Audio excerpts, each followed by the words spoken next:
Le saviez-vous?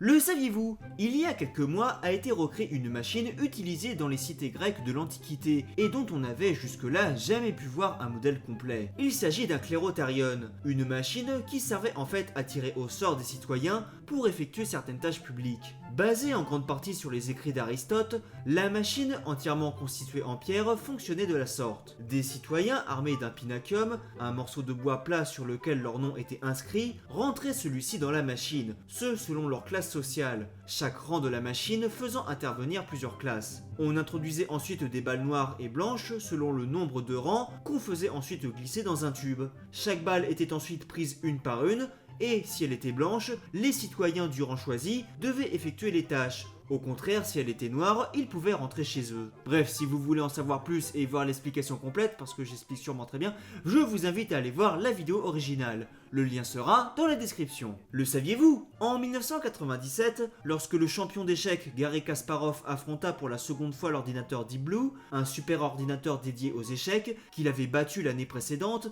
et qui avait été amélioré depuis, eh bien celui-ci dut s'incliner cette fois-ci face à la machine. En effet, lors de la seconde partie, alors que tout se passait normalement, la machine joua un coup complètement inattendu qui déstabilisa Kasparov, pensant que celle-ci avait une stratégie qu'il ne comprenait pas. Perturbé par cela, il abandonna la partie prématurément quelques tours après, puis fit un nul aux 3 parties suivantes et perdit même la dernière, ce en à peine 19 coups, la machine s'imposant finalement. Bref, un coup qui fit le tour du monde et des magazines de l'époque. Et bien en fait, il fallut attendre plusieurs années pour apprendre que ce fameux coup était en fait dû à un bug de la machine, qui, ne sachant quoi faire, joua au hasard. Le saviez-vous? Jusqu'à la fin du 19e siècle en Angleterre, le divorce était souvent difficile à opérer, puisqu'il s'agissait d'un acte fortement onéreux. En conséquence, une coutume consistait à vendre sa femme au marché, en la faisant parader publiquement avec un collier autour du cou, du bras ou des hanches. Celle-ci était parfois consentante puisque cela lui permettait de quitter un mari qu'il aimait donc très fortement pour en trouver un qui de plus était plus fortuné. La plupart du temps, l'offre était annoncée à l'avance par le biais d'une publicité diffusée dans la presse locale. La pratique, qui sévissait donc encore à la fin du 19e siècle, surviva néanmoins jusqu'au début du 20e siècle, ce sous d'autres formes, dont une qui était par exemple la vente de sa femme à un ami. Et top pour les commentaires sexistes dans les commentaires. Le saviez-vous? La capitale de New York est Albany. Et oui, car New York est aussi un état avec la ville de New York en son sein, mais qui n'est pourtant pas sa capitale.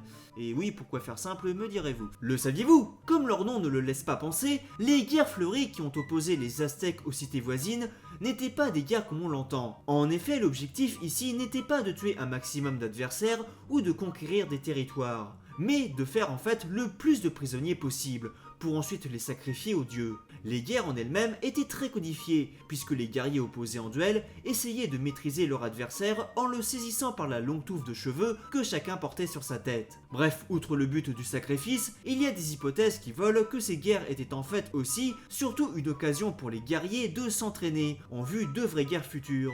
Une forme de sport donc, dirons-nous, bien que le participant le plus faible ne devait pas le percevoir de la même manière. Le saviez-vous? Le célèbre autoportrait de Léonard de Vinci, dessiné à la craie rouge, a pendant longtemps été considéré comme le véritable visage de l'inventeur et artiste, et a largement déterminé notre idée sur son apparence. Mais il est en réalité controversé par plusieurs experts, qui le considèrent soit comme un faux, soit comme représentant la mauvaise personne. En effet, le portrait montre un homme d'un âge avancé. Or, Léonard est mort à l'âge de 67 ans. Le portrait pourrait ainsi être soit celui de son père, ou bien tout simplement un faux, peut-être réalisé par quelqu'un d'autre ultérieurement. Le saviez-vous? Rak veut dire cancer en polonais. C'était pas volontaire. Le saviez-vous? Pendant la Première Guerre mondiale, Andorre déclara la guerre à l'Allemagne, mais il n'envoya jamais aucun soldat au front, ni ne tira aucun coup de feu. À la fin de la guerre, le pays fut ainsi oublié lors de la signature du traité de Versailles. L'état de guerre se poursuivit ainsi jusqu'à la signature officielle de paix qui survint 4 décennies plus tard, en 1958. Le saviez-vous? Le célèbre cocktail Molotov doit son nom à un certain Vyacheslav Molotov. Oh, je l'ai dit du premier coup. En fait, ce nom donné en 1939, lors de la guerre d'hiver opposant la Finlande à la Russie, est une réponse à une déclaration de Molotov, qui avait affirmé que l'URSS ne lançait pas des bombes sur la Finlande, mais transportait simplement par avion des provisions pour les Finlandais infamés. Ce qui, en réalité, était bien sûr faux. les soviétiques lançant des bombes sur les Finlandais, bombes surnommées paniers à pain de Molotov. En réponse, les Finlandais donnèrent donc le nom de cocktail Molotov au dispositif incendiaire rudimentaire qu'ils utilisaient de leur côté contre les chars soviétiques.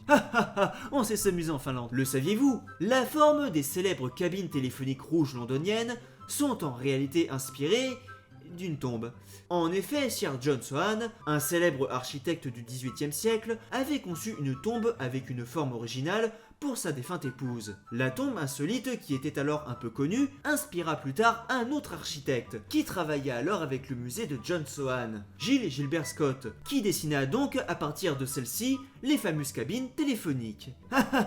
On sait s'amuser aussi en Angleterre. Comme quoi...